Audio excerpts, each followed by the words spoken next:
কে কি অর্জন করলো সেটাই আমার প্রশ্ন।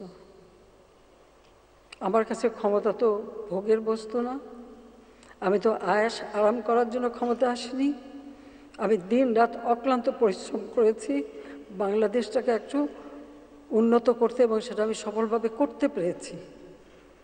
আজকে বাংলাদেশ বিশ্ব উন্নয়নের রোল মডেল, সেই মর্যাদাটাকে কেন নষ্ট করা হলো সেটা বিচারের ভার আমি আপনাদের কাছে, দেশবাসীর কাছেই দিচ্ছি। আমি জানি বারবার মৃত্যুর মুখোমুখি হয়েছি, গুলি, বোমা, মিটিংয়ে বোমা পুঁতে রাখা, সরাসরি গুলি, গ্রেনেড হামলা করে মারার চেষ্টা, বহুবার আমাকে এই পরিস্থিতিতে পড়তে হয়েছে 81 সালে বাংলাদেশে আসার পর। আমি তো জীবনে পরোয়া করিনি। দেশের জন্য কাজ করতে হবে, দেশের মানুষের ভাগ্য পরিবর্তন করতে হবে, দারিদ্র্যের হাত থেকে দেশকে মুক্ত করতে হবে। একটি মানুষও ভূমিহীন গৃহহীন থাকবে না, তাদের বিনা পয়সায় ঘর দিতে হবে, চিকিৎসা সেবা তাদের দোরগোড়ায় পৌঁছে দিয়ে তাদেরকে বিনা পয়সায় চিকিৎসার ব্যবস্থা করে দেওয়া, শিক্ষায় প্রত্যেকটা পরিবারকে সহায়তা, বৃত্তি, উপবৃত্তি দিয়ে সহযোগিতা করা, উচ্চশিক্ষার সুযোগ সৃষ্টি করা, অবকাঠামোগত উন্নয়নে আজকে বাংলাদেশের প্রত্যেকটা মানুষ চলাচলের সুবিধা পেয়েছে, আর্থিক সচ্ছলতা অর্জন করতে পারছে, তাদের উৎপাদিত পণ্য বাজারজাত করার সুযোগ পাচ্ছে। তো সেই সময় এই ধরনের একটা ঘটনা ঘটিয়ে একদিকে বাংলাদেশের উন্নয়নকে পিছনে ফেলা, আর একদিকে কতগুলি মায়ের কোল খালি করা। যারা স্বজন হারিয়েছে তাদের প্রতি আমার সহমর্মিতা জানাই। আর এ বিষয়ে ইতিমধ্যেই আমরা জুডিশিয়াল কমিটি গঠন করে দিয়েছি, কারণ দাবির অপেক্ষা আমি রাখিনি।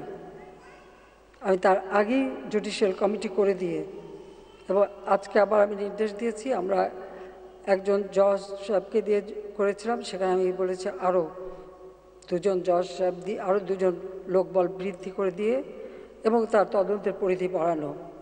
সেই সঙ্গে আমরা জাতিসংঘের কাছে আবেদন করেছি যে আমরা আন্তর্জাতিকভাবে বিভিন্ন সংস্থা আছে, বিশেষ করে বিদেশে, তাদের কাছে আমরা সহযোগিতা চাই যে এই ঘটনার যথাযথ সুষ্ঠু তদন্ত এবং যারা এর সঙ্গে দোষী তাদের সাজার ব্যবস্থা। কারণ আমি জানি যেখানে আমার কোনো ঘাটতি ছিল না, যারা বসেছিল আমি বারবার আলোচনা, তাদের দাবি মানা সব থেকে, আর যার দাবি মানব কি, যেটা আমি করে দিয়েছি সেটাই তো, এটা তো আমারই করা, ইস্যুটা তো আমারই, আমিও আপিল করা হয়েছে অ্যাপেলের ডিভিশনে। তারপরে এই যে একটা ঘটনা ঘটিয়ে ঘোলাপাড়িতে মাছ শিকার করে দেশকে পিছনে টেনে নেওয়ার এই চক্রান্তে যারা জড়িত, সেটা আপনাদের খুঁজে বের করা উচিত। ওই 71-এ যারা পাকিস্তানি হানাদার বাহিনীর দোসর ছিল, তাদের চক্রান্ত বারবার আমাদের দেশকে পিছিয়ে নিয়ে গেছে। এটা হচ্ছে সবথেকে কষ্টের, সবথেকে দুঃখের। যাক, আমি যেহেতু স্বজন হারিয়েছি, আমি জানি কষ্ট, তাই আমি যারা আপনজন হারিয়েছেন